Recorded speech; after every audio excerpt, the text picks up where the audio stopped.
Hi, it's Karen with Living Our Dream Homestead, where today I'm going to be showing you around the homestead and updating you with what has been going on. If you haven't yet subscribed to my channel, please click the button down below. Well, let's go ahead and get started. Got some zucchini and squash tonight. And then I got a whole bowl of blackberries. We still have blackberries here.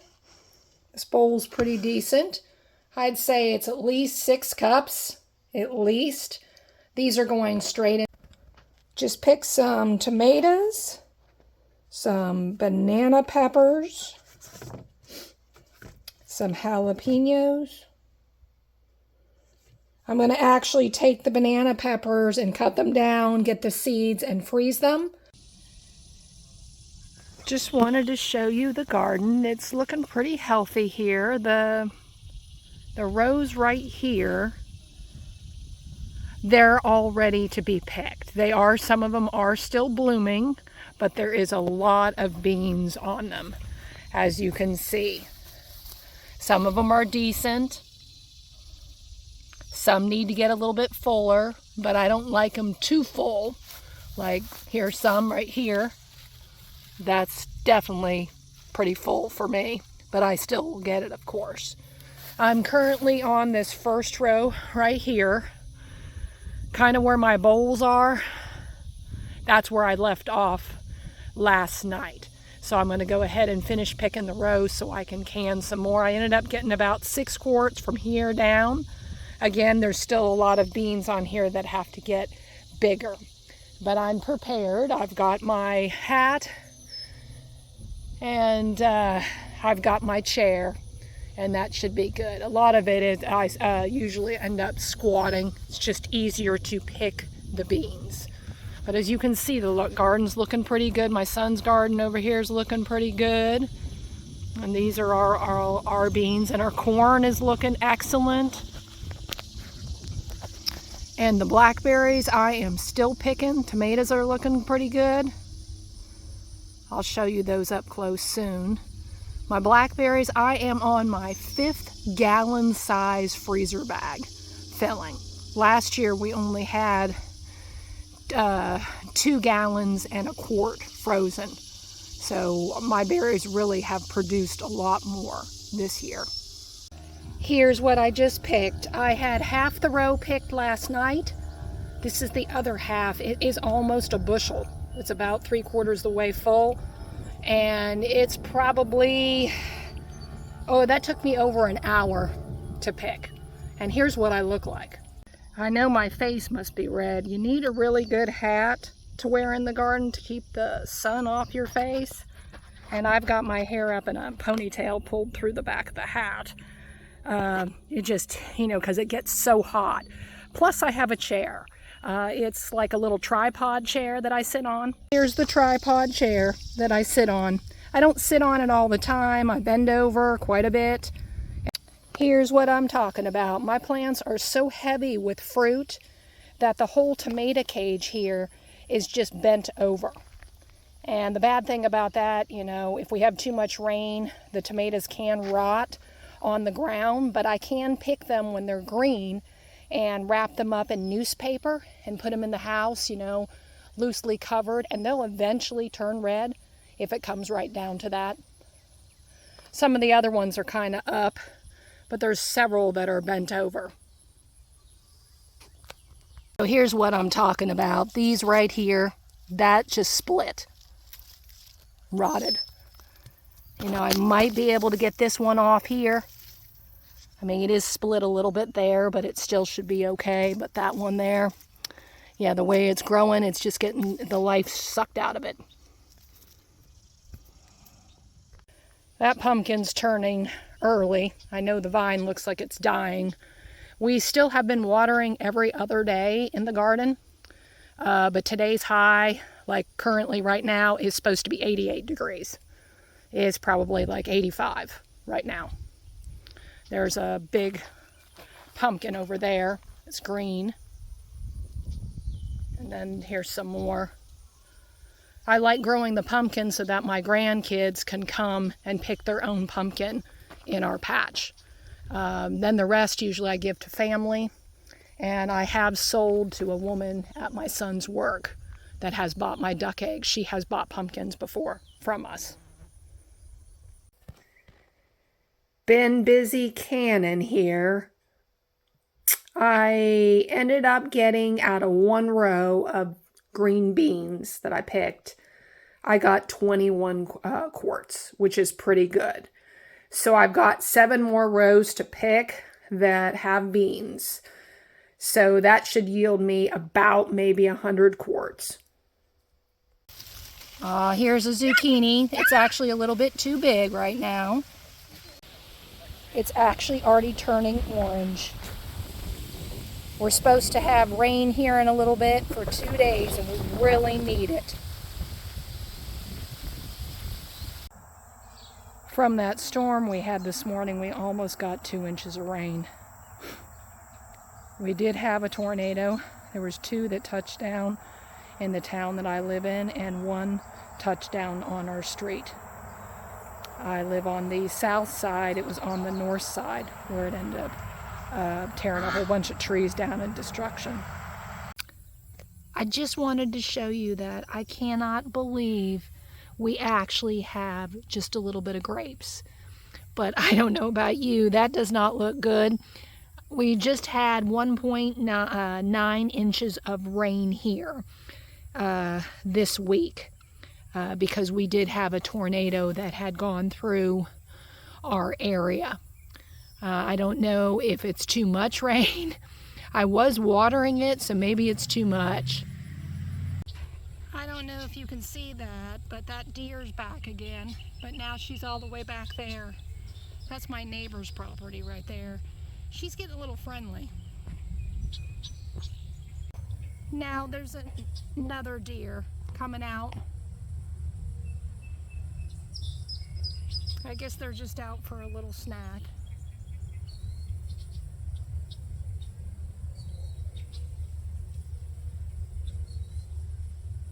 It is about 3 o'clock in the afternoon.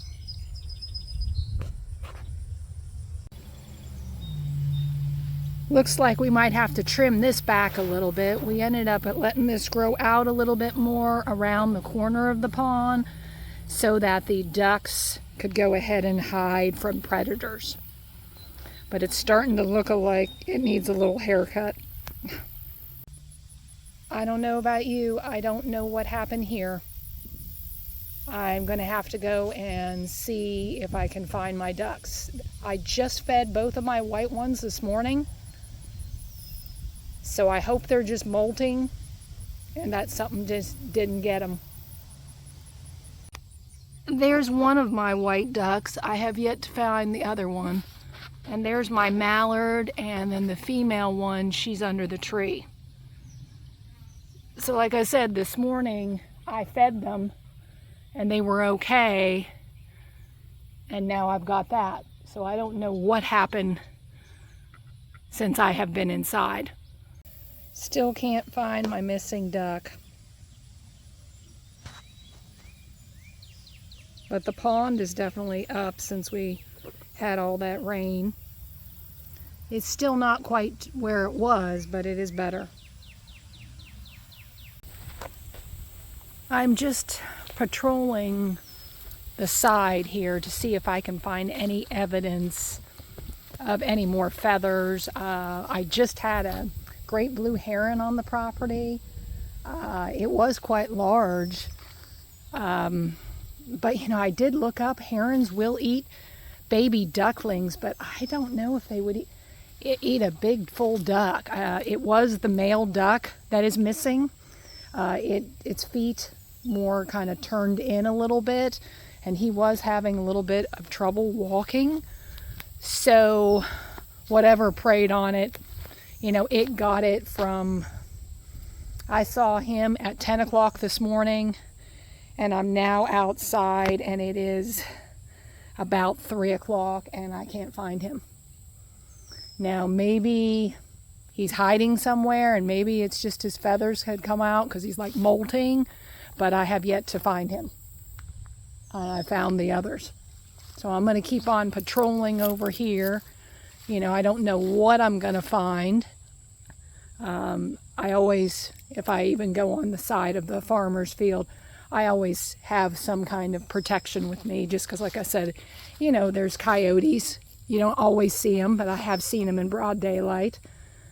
And not to mention fox and cougar, bobcat, etc.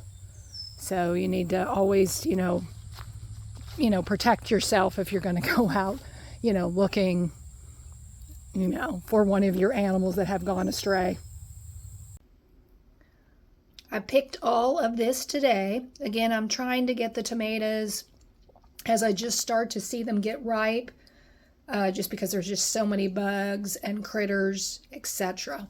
And then here's some more of the tomatoes. I'm currently right now making some tomato soup. I don't know about you, I have never seen a zucchini in my life be this big. I'm going to try to weigh it and see how much it weighs.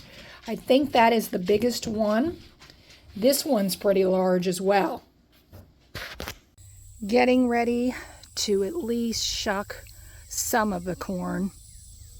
At least a couple of rows. It is pretty hot out here with the humidity. I mean, really, it's only 75, but gosh, it feels like it's 85. It is awful. Here's where I want to show you. When the silk up here at the tippy top is brown, that means the corn is ready. Now, here's the corn. It's decent. It's not too bad. And here's some of the other ears that I've got right here as well. For a couple of years, occasionally we have one or two corn stalks that has this. Now, it doesn't usually produce any corn at all. I think it's some kind of, I don't know if it's a disease that is attacking the corn plant or like a fungus. Now, not every corn is perfect. I'm assuming that's starting maybe from a worm. I have shucked a couple that had a worm in it. I'm just going to go ahead and break off that end.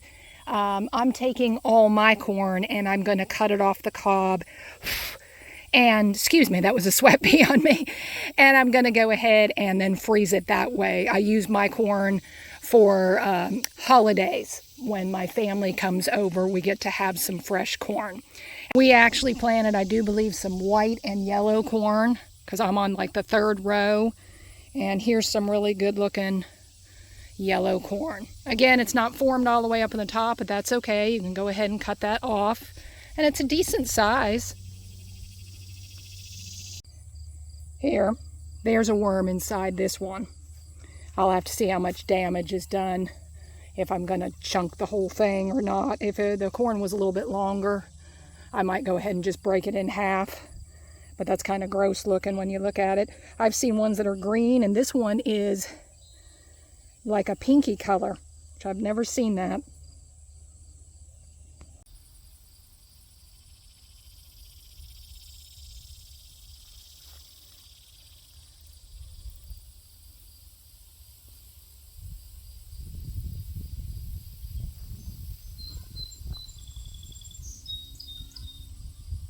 Like I said, with the weather here, I mean, we've had way too much rain.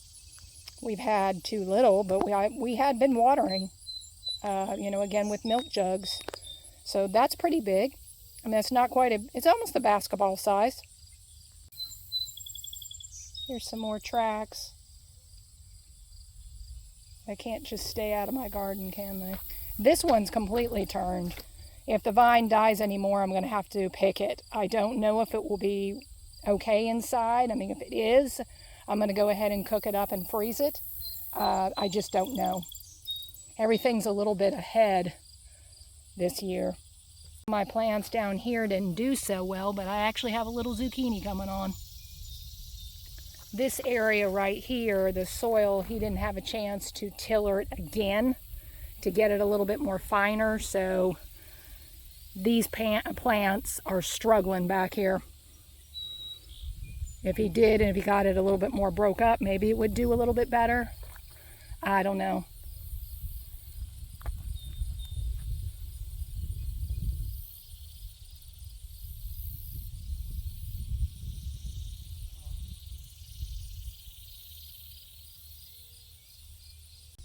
Whole bunch of my rotten tomatoes. because they're sitting on the ground. I just threw them over here. Not sure what this is. I don't know if it's a dragonfly or what. This is the biggest zucchini that I have ever grown. It is actually 5.5 pounds. Now, some of it over here has some kind of growth, or I don't know, maybe the way it was laying on the ground. I'm going to take this part here and shred it as much as I can. I want to see what it looks like inside, because I don't know if it's like, you know, the seeds are so close, but at least I can shred some of the skin here. And then I can go ahead and freeze it for zucchini bread, zucchini cookies, etc. As you can see, it looks like I have a lot that I could actually shred before I get to the seeds.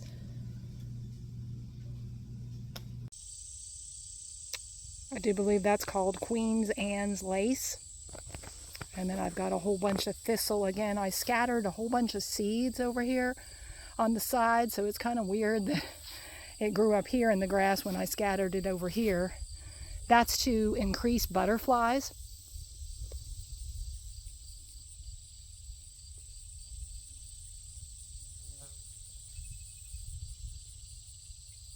As you can hear, it is absolutely quiet.